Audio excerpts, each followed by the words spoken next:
오빠 어디가? 나 혼자 둘 거야? 가지 마. 저는 아들에게 미안한 일이 생겼습니다. 며느리는 죽은 아내와 닮은 구석이 있었어요. 아들이 회사 일로 바빠서 집에 아내를 먼저 보낸 날이었죠. 누구에게도 말하지 못할 비밀이 생기게 된 날이었습니다. 저는 60대 남성입니다. 저는 퇴직한 뒤엔 집에서 보내는 시간이 많아졌습니다.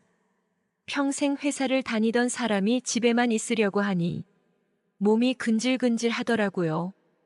회사에 가지 않으니 아내와 보내는 시간이 많아졌어요. 바쁠 때까지 못했던 여행도 가고 맛있는 음식도 먹으면서 행복한 하루하루를 보내고 있었습니다. 자식도 이미 출가한 상태였기 때문에 집안 어디에서나 아내랑 사랑을 나눌 수 있었는데요. 아내가 아프기 전까지 말이죠. 저는 상상도 못했습니다. 저보다 아내가 먼저 가버릴 줄은요. 아내는 갑자기 쓰러졌어요. 그리고 결국 눈을 뜨지 못했습니다. 고혈압으로 인한 심장 합병증이었습니다. 정말이지 맑은 날의 날벼락이었죠. 퇴직도 했고 자식들도 다 키웠으면 이젠 남은 건 우리의 행복뿐이었는데요. 저를 놔두고 혼자 가버린 아내가 원망스러웠죠. 분명 평생을 같이 하자고 약속했었는데 말입니다. 얼마 전까지만 해도 웃으면서 같이 TV를 보던 게 생생한데 지금은 제 옆에 아무도 없습니다. 여름이었지만 집안에는 온기가 하나도 없어 한기가 도는 것 같았습니다. 집 밖으로 들리는 사람들의 웃음소리마저 듣기 싫었습니다. 창문을 닫았어요. 아내도 없고 다른 사람도 보기 싫었고 저는 집 밖으로 나가지 않게 됐습니다. 아내가 없는 집은 금방 더러워지더군요. 치우는 사람은 없고 저지르는 사람만 있으니 깨끗할 리가 없었죠. 이러다간 아내를 따라갈 수 있겠다는 생각이 들었죠. 평소와 다름없이 아내를 그리워하면서 잠을 자고 있던 날이었죠. 아내가 떠난 지도 6달이 지나가는 날이었습니다. 아들이 오랜만에 집에 방문을 했는데요. 바로 자기의 결혼할 여자친구를 데리고 말이죠. 아들은 집안 상태를 보고 기겁을 하더군요. 면도를 하지 않아 덥수룩한 채로 아들을 맞이했어요. 아버님 안녕하세요. 저 정우 씨 여자친구 김수연입니다. 잘 부탁드려요. 아들은 어딘지 모르게 아내와 닮은 여자친구를 데려왔더군요. 그 모습을 보고 있자니 아내가 생각나는 것 같아 마음이 더 아팠습니다. 아버지, 엄마가 떠난 지도 1년이 넘었습니다. 이제 기운 차려야죠. 아버지까지 가버리시면 저는 어떡합니까? 걱정되는 눈빛으로 아들은 말했습니다. 아버님 잘 못 먹어서 그런 거예요. 제가 요리해 드릴 테니까. 제가 기운 없는 모습을 보자 며느리가 요리를 하기 시작했어요. 요리를 하는 게 익숙한지 식기가 어디 있는지 알려주지 않았어도 척척 준비하기 시작했습니다. 음식은 바로 아내가 가장 잘했던 갈비찜이었습니다. 아버님 드셔보세요. 제가 가장 자신 있는 요리예요. 이거 드시고 힘내세요. 도연 씨가 걱정 많이 했어요. 맛 있으시면 제가 가끔 와서 요리해 드릴 테니까 한번 드셔보세요. 며느리의 기특한 모습에 저는 수저를 들었어요. 저는 깜짝 놀랄 수밖에 없었습니다. 갈비찜 맛이 아내가 생전해주던 맛과 비슷했기 때문인데요. 어떻게 이런 맛을? 이거 아내가 해주던 갈비찜 맛하고 비슷하구나. 혹시 아내한테 배운 거니? 네, 아버님 사실 시어머니한테 레시피를 받아서 요리한 적이 있거든요. 어때요? 맛이 비슷한가요? 아버님 입맛에 맞을지 모르겠네요. 연습한다고 해봤는데 어머님처럼 맛있게는 못하겠어요. 그래도 열심히 만들어봤어요. 며느리는 겸손하게 말했지만 갈비찜 맛은 아내가 해주던 맛과 거의 비슷했습니다. 저는 그 자리에서 펑펑 울 수밖에 없었어요. 아내가 떠난 뒤 처음 먹어보는 제대로 된 음식이었죠. 이제는 진짜 보내줘야 될 때가 된 것 같았죠. 며느리 고맙다 덕분에 힘이 나는구나. 나도 이제 정신 좀 차리고 살아야겠어. 저는 며느리에게 감사 인사를 전했습니다. 아들 부부는 일이 있어서 먼저 일어나 봐야 된다고 했고, 빠른 시일에 다시 찾아뵙겠다고 하더군요. 저는 아내의 슬픔을 잊기 위해서 집안일을 시작했습니다. 평소 하지 않던 집안일은 생각보다 힘이 들더군요. 분명 별로 하지 않았던 것 같았는데 3시간은 좋게 넘었더군요. 이제서야 아내가 집에서 혼자 있을 수 있었던 이유를 알 것 같기도 했습니다. 집안을 깔끔하게 청소하니 후련했습니다. 집안일이라는 게 하나를 끝내면 또 하나가 생기더군요. 할 일이 뭐가 이렇게 많은지 하루에 모든 걸 끝내려고 하면 어깨가 빠질 정도였죠. 저는 천천히 시작했습니다. 밀린 것들을 하나씩 하나씩 말이죠. 점점 집안은 아내가 있을 때와 비슷해져 갔습니다. 드디어 사람 사는 집이 됐어요. 집안은 깨끗해졌고, 문제는 나 자신이었죠. 거울을 보니 웬 조선시대 노비 같은 사람이 서 있더라고요. 면도를 하려고 보니 면도기가 없더군요. 오랜만에 햇빛도 볼 겸 면도기를 사와 면도까지 했습니다. 이제서야 모든 게 다 정상화가 됐죠. 아내가 해줬던 음식을 다시 먹고 싶어서 음식을 배우기 시작했습니다. 그냥 이것저것 그냥 넣는다고 맛있어지는 게 아니더라고요. 간 조절이 생명인데 저는 늘 많이 넣어서 짜거나 적게 넣어서 밍밍했습니다. 그래도 요리를 배우면서 차려서 먹으니 건강도 되찾았고요. 벌써 시간이 흘러 사별한 아내의 길일이 다가왔습니다. 아들은 중요한 프로젝트를 맡게 되어서 조금 늦게 도착한다고 말을 전했는데요. 그래요, 살 사람은 살아야 되지 않겠습니까? 아버지 죄송해요. 제가 큰 프로젝트를 맡고 있어서 제때 못 갈 것 같습니다. 그래서 제 여자친구를 먼저 보내겠습니다. 아마 내일 도착할 겁니다. 라고 문자를 보내왔죠. 아이고 너랑 같이 오지 그러냐? 며느리가 나하고 둘이 있으면 불편할 거 아니니? 아버지, 수연이 그런 사람 아니에요. 잘 돌봐드릴 거예요. 저는 다음날 아침에 빨리 갈게요. 아들과 전화를 끊은 뒤 저는 서둘러 집안일을 하기 시작했습니다. 며느리까지 온다고 하니 더 깨끗하게 보이고 싶었는데 왜냐면 저번에 보여준 페인 같은 모습이 너무 미안했습니다. 그리고 그때 해준 갈비찜 덕분에 다시 힘을 내게 됐으니 뭔가 보답을 해주고 싶었습니다. 다음 날 아침, 아버님 저 왔어요. 집이 엄청 깨끗해졌네요. 저는 아버님이 기운 차릴 줄 알았어요. 고생하셨어요. 식사는 하셨어요? 제가 차려드릴게요. 며느리는 씩씩하게도 오자마자 안부를 물어봤습니다. 이번엔 내가 대접해야 하지 않겠니? 네 덕분에 기운을 차린 거니까. 아무것도 하지 말거라 내가 해줄게. 지금까지 배웠던 요리를 써먹을 때가 된 것 같았죠. 분주하게 요리를 해서 며느리를 먹일 생각에 기분이 좋아졌습니다. 맛있다고 해주면 얼마나 좋을까 하면서 말이죠. 음식을 하고 있으니 며느리는 식기를 준비하고 주변에서 도울 게 없는지 찾고 있었죠. 그 모습이 정말 기특했습니다. 아들은 어디서 이런 보석 같은 여자를 찾은 건지 대견할 따름이었죠. 젊은 아들이 부러워지기도 했습니다. 이번엔 제가 한 갈비찜을 같이 먹게 됐는데요. 아버님 정말 맛있어요. 제가 하는 것보다. 아버님이 하는 게 더 맛있는 것 같은데요. 요리 실력은 타고나야 되는 거 아세요? 본래 요리는 배워도 잘 안 되거든요. 그래서 저도 아직까지 간도 제대로 못 맞춘다고요. 며느리는 맛 있다면서 밥을 2공기나 먹었고 맛있게 먹는 모습을 보니 흐뭇하게 바라보기만 할 뿐이었습니다. 요리를 하는 즐거움이란 이런 거겠죠. 먹는 모습만 봐도 배부르다라는 게 무슨 말인지 알 것 같았어요. 아가야, 그때는 정말 고마웠어.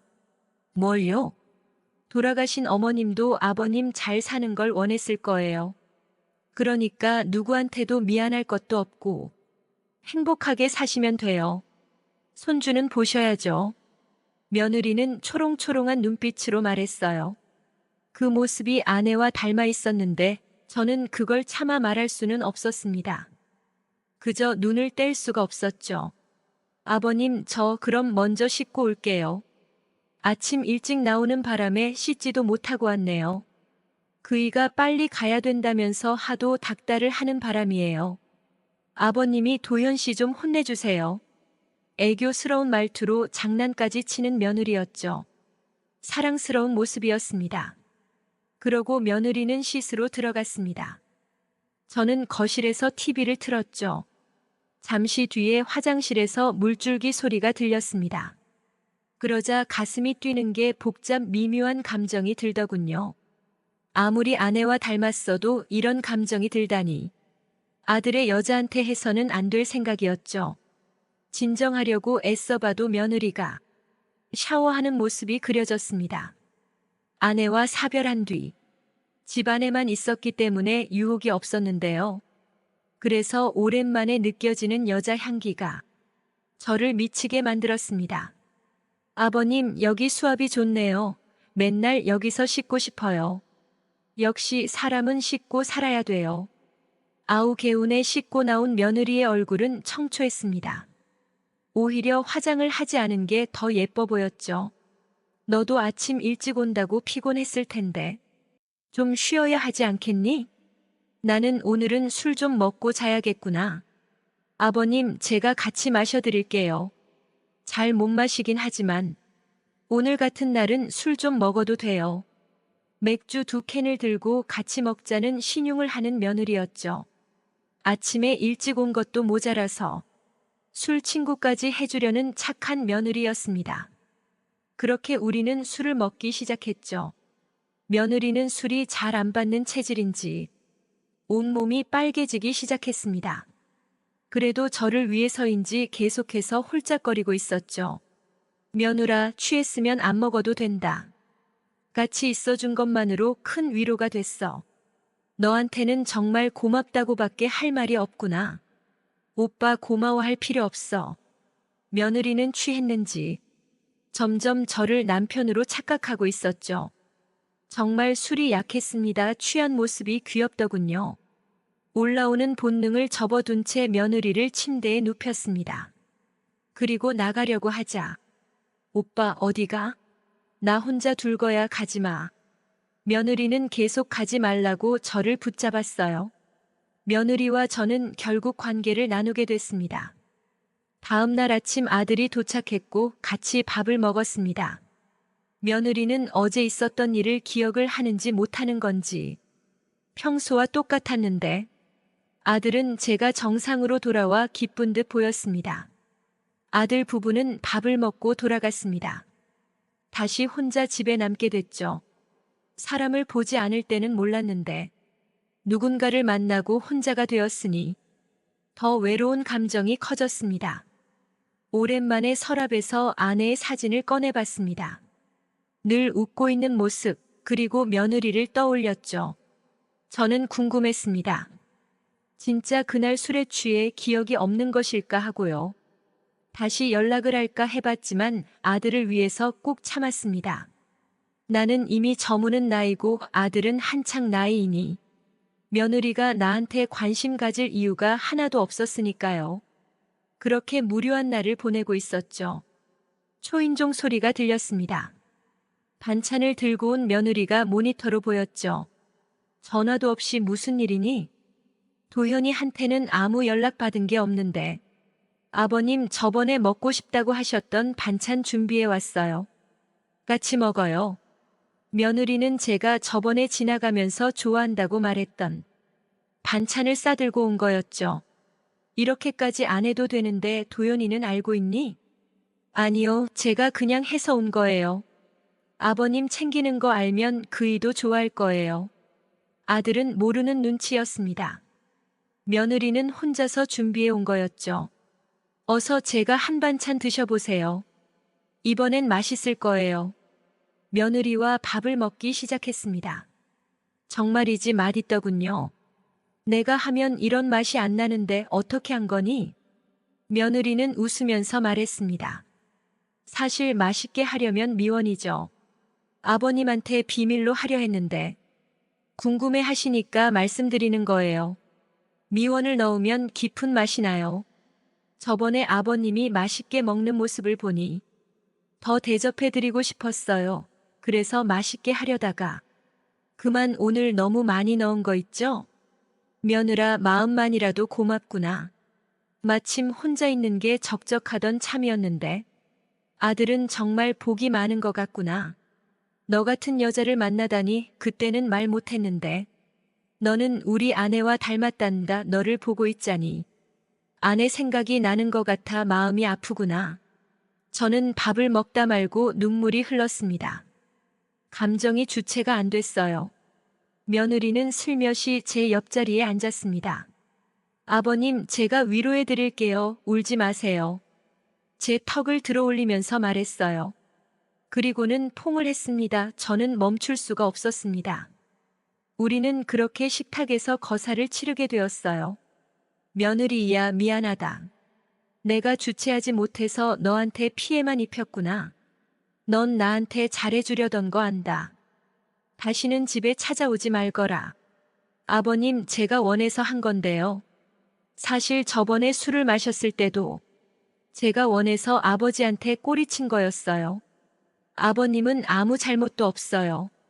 저도 아버님한테 위로받고 싶었어요. 그러니까 샘샘이죠. 가끔씩 반찬 가지고 자주 올게요. 그때마다 지금처럼 서로 위로해주는 게 어때요? 우리 아들이랑 문제가 있는 거니? 며느리는 대답하지 못했습니다. 문제가 있는 건 확실해 보였죠. 남편이 잘 못하는 거야? 네, 맞아요, 아버님. 그이는 힘이 너무 없어요. 좋은 걸 다 먹여봤지만 거기는 반응조차 없더라고요. 아버님이 보시기엔 제가 그렇게 매력이 없나요? 아니다, 넌 내가 본 여자 중에 가장 아름다워. 아들이 뭔가 문제가 있는 모양이구나. 아들과 다르게 제 거기는 금방 다시 되살아났죠. 우리는 다시 한번 사랑을 나눴습니다. 이거 봐요. 아버님은 팔팔하시잖아요. 저번에 너무 좋았어서 이번에 반찬을 핑계로 들린 거예요. 저희는 2번이나 더 하고 나서야 며느리를 만족시켰습니다. 며느리는 신이 났는지 웃으면서 집으로 돌아갔어요. 그리고 며느리는 이번 주도 2번이나 들렸습니다. 며느라, 요새 들리는 횟수가 많구나. 아들이 걱정하는 거 아니니? 아니에요, 아버님. 그이는 회사 야근으로 바빠서 저를 봐주지도 않아요. 심술이 나서 오늘도 온 거예요. 아버님, 오늘도 위로해 주실 거죠? 최선을 다해보마. 저는 오늘도 며느리와 뜨겁게 관계를 했습니다. 이 관계가 언제까지 지속될지는 모르겠어요. 아내와 사별한 뒤 급급한 나머지 앞뒤 안 가리고 며느리와 관계를 하게 되었습니다. 지금도 일주일에 2번 반찬을 들고 아버님 하면서 찾아옵니다. 오늘의 사연은 여기까지입니다. 구독과 좋아요, 그리고 알람 설정까지 부탁드려요. 감사합니다.